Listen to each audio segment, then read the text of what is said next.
احتمالاً پشم از قدیمی ترین محصولات شناخته شده برای انسان است که نه تنها از گوسفندان تهیه می شود بلکه حیوانات مختلف مانند بز، شتر، آلپاکا و غیره نیز نوع پشم منحصر به فرد خود را دارند که آنها را برای کاربردهای گسترده‌ای مناسب می کند.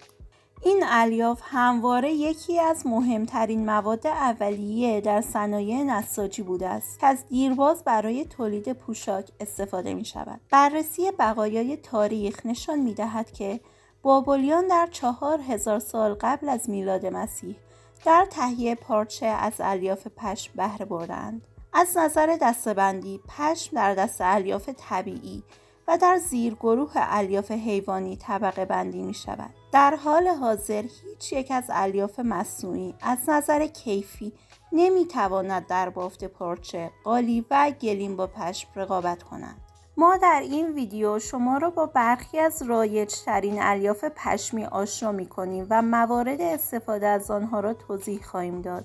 به کانال فروزان تکستایل خوش آمدید. با ما همراه بمانید و دانش نساجی خود را افزایش بدهید.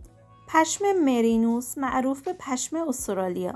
این الیاف به صورت باور نکردنی نرم و لطیف است که مرکز تولید آن در استرالیا است. این الیاف در واقع عایق است و تنظیم کننده دمای بدن شماست. در زمانی که هوا گرم است شما را خنک نگه می دارد و در هوای سرد شما را گرم می کند.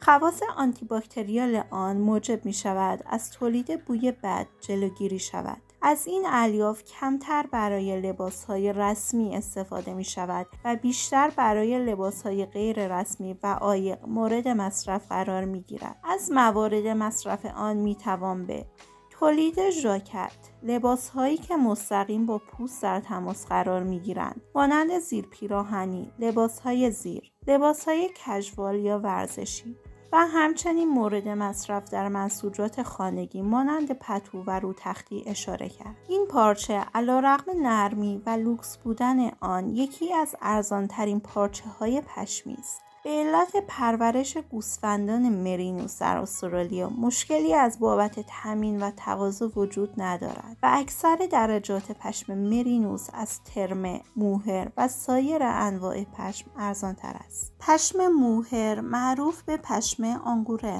پشم موهر از موی بز آنگورا به دست می آید که در مناطق آفریقای جنوبی و تگزاس پرورش می یابد.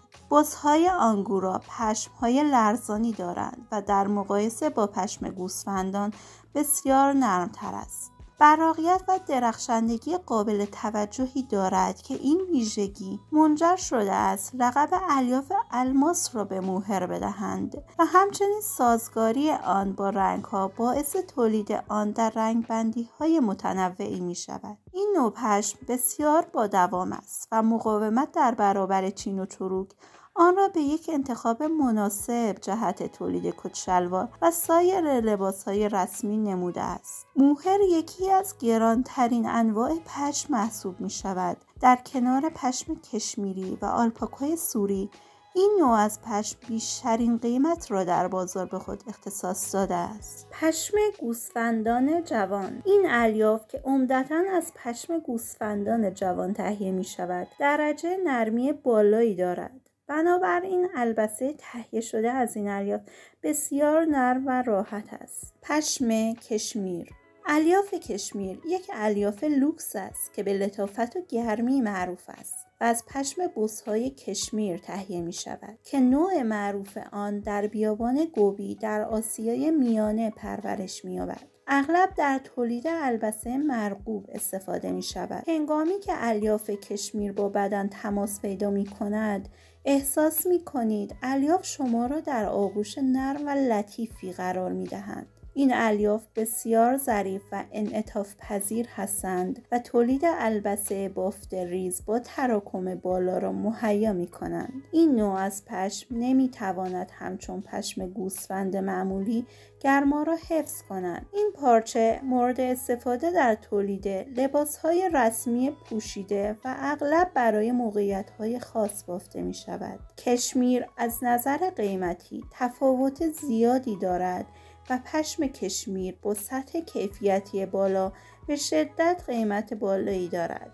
پشم آنگورا معروف به پشم خرگوش. الیاف آنگورا الیافی صاف و توخالی هستند که طول آنها به 5 سانتی متر میرسد و با داشتن قطر 12 تا 16 میکرون در میان نازکترین الیاف پشم در جهان قرار میگیرند. این الیاف به طور باور نکردنی نرم هستند اما بسیار شکننده. به همین خاطر معمولاً این الیاف با سایر الیاف مخلوط می شوند تا دوام آن افزایش یابد. پشم آنگورا نوعی پشم استخراج شده از طریق پوشش خرگوش آنگوراست که شهر آنکارا در ترکیه به عنوان پایتخت آنگورا اروپا مشهور است و چین بزرگترین تولید کننده آن محسوب می شود. پشم آنگورا به طور قابل توجهی نرم است و شبیه به ابریشم به نظر می رسد. این نوع پشم بسیار پرزدار است و از آن جایی که بخش‌های اصلی موی خرگوش آنگورا توخالی است، بنابراین از خاصیت حفظ ذاتی حرارتی بالاتری برخوردار است.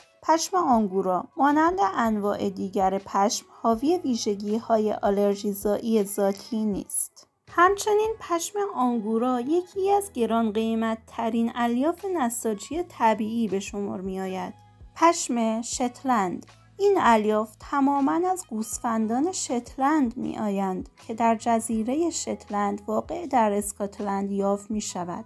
این الیاف کمی سنگین تر هستند و به دلیل دوام و استحکام آن بسیار محبوب است. پشم شتلند برای ساخت ژاکت های گرم و دنج استفاده می شود.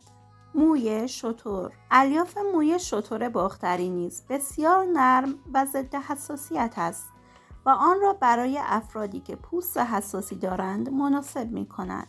این الیاف به گرم بودن شناخته می شوند و اغلب برای تولید لباسهای بیرونی و پتو استفاده می شوند. پشم آلپاکا. الیاف آلپاکا نرمتر و با دوامتر از الیاف گوسفندی است. الیاف آلپاکا بسیار گرم است و برای شرایط آب و هوایی سرد ایدئال است.